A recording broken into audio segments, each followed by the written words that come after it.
You ever wish life came with an instruction manual? You know, a guide on how to live the perfect life?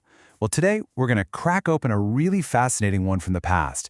This is Adarsh Jivan, which translates from Hindi to an ideal life. It's a guidebook with a very specific vision, so let's dive right in and see what it's all about. Now, to really get what this book is trying to do, we have to go back in time. It was first published in 1961. Think about that. It's just over a decade after India's independence. This was a time of massive social change, all these new ideas floating around, and a huge national conversation about what the future of the country should even look like. This book, it is absolutely a product of that exact moment. And that really brings us to the big question for this whole explainer. What did it actually mean to live an ideal life back in 1961 India, at least according to this one guide? What were the rules, the roles? What was the ultimate goal? Let's find out. So here's our game plan. First, we'll look at the book's big picture blueprint for society. Then, we'll zoom in on the foundational role of the mother. After that, we'll dig into the idea of a complementary partnership between husband and wife. Then we'll cover the guiding principles for an individual, which is called the path of Dharma. And we'll wrap it all up with a timeless question that's still relevant today. Okay, let's jump right in. First up, a guide to ideal life. What's the core philosophy driving this whole thing? See, at its heart, Adarsh Jivan isn't just some self-help book. Oh no, it's way bigger than that. It's a blueprint for an entire society. The author is clearly worried, deeply concerned, that traditional values and family structures are breaking down. So this text is his answer, a clear framework for how to live from your personal conduct to your family life, all based on tradition, duty, and very specific roles. So where do you even start building this ideal society? Well, according to the author, the entire structure, the whole thing, rests on the shoulders of one person. And that brings us to our second section, the mother as foundation.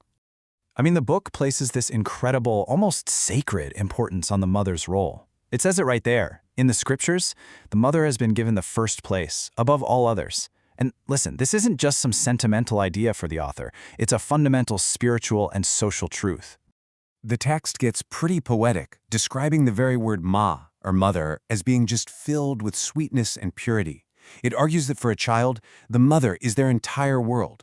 She's their first teacher, and she's the ultimate source of their strength and their character. She is literally the one who lays the foundation for their whole life. So the key takeaway here is that the ideal mother has this massive responsibility. She's the first teacher, the one who shapes their morals, and the source of this very specific, selfless kind of love the text calls vatsalya. The idea is that by creating a pure home, she becomes the architect of her child's future success. Okay, so we understand the mother's role, but how does that fit into the bigger family picture? Well, that takes us right to the core of the family unit, this idea of a complementary partnership between the husband and wife. Now, this is really interesting. The book presents the relationship between a man and a woman not as one of, well, equality in the way we might think of it today. It's all about balance through difference. It uses these really powerful analogies. The man is like Vishnu, the preserver. The woman, Lakshmi, the goddess of wealth. He is Dharma, or duty. She is Buddhi, or wisdom. He is the day, she is the night. They are two essential halves of one whole. And to spell these complementary roles out even more clearly, the book says, the man is superior in intelligence, thoughtfulness, and strength. The woman's nature is modesty, gentleness, affection, compassion, and sacrifice. The idea is that these very distinct qualities are what's needed to create a harmonious and balanced partnership. And why does this specific dynamic matter so much? Well, because according to Adarsh Jivan, this partnership is the absolute foundation of a stable family. And, as the author argues, what is a society but a collection of families? So if you have stable families, you get a stable nation. It's like a chain reaction. All right, so we've looked at the family roles, but what about the individual? What principles are supposed to guide a person's own actions every day? This brings us to the path of Dharma.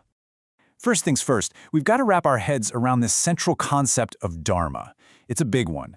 As the book explains it, Dharma isn't just a list of rules, it's more like the fundamental law that holds the entire universe together. So for a person, to follow Dharma means to live your life in line with righteousness, duty, and this cosmic order. To actually walk this path, the book lays out 4 key pillars. It starts with Dharma itself, fulfilling your duty. That's supported by prarthana, or prayer, to build that inner spiritual strength. Then you put it into action with seva, or selfless service to others.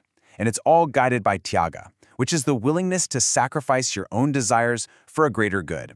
Together, these four things are basically your moral compass for living an ideal life. So we've got this complete blueprint for the individual, for the family, for all of society. But it all begs the question, right? Why did the author feel so compelled to write them in 1961? This takes us to our final section, a timeless question. As you read through the book, you can really feel this undercurrent of anxiety about the modern world. The author talks about the new world and the rise of science, and he's worried. He's worried that all this progress is making people lose their humility and their faith, that they're forgetting the ancient wisdom that he believed held society together. So when you boil it all down, Adarsh Jivan is more than a guide, it's really an act of preservation. It's a passionate plea to hold on to ancient culture and values in a time of what he saw as chaotic, rapid change. It's meant to be an anchor for a world he felt was being set adrift. And this brings us right back to the present, to us. The vision from this 1961 book is built on clear roles, on duty, on a shared culture. But today, our world often champions individual choice, self-expression, and all kinds of different family structures. So looking at this blueprint from the past, it leaves us with a really provocative thought. What does an ideal life actually mean to you today?